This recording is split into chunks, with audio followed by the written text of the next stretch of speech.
maatjies, vandag gaan ons bietjie werk aan julle geheue. Wat julle gaan nodig hê vir die aktiwiteit is 'n vaatdoek, 'n muffinpan en gekleurde balle. Maak seker daar is 2 van elke kleur. Dit is hoe dit werk. Ok, ek gaan nou 'n patroon pak en jy moet hom vir my pak. As jy kyk, en dan ok, maak hom toe.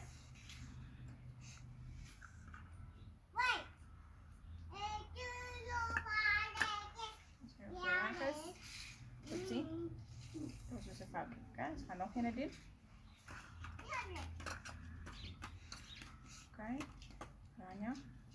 Nou, ja, rooi hier.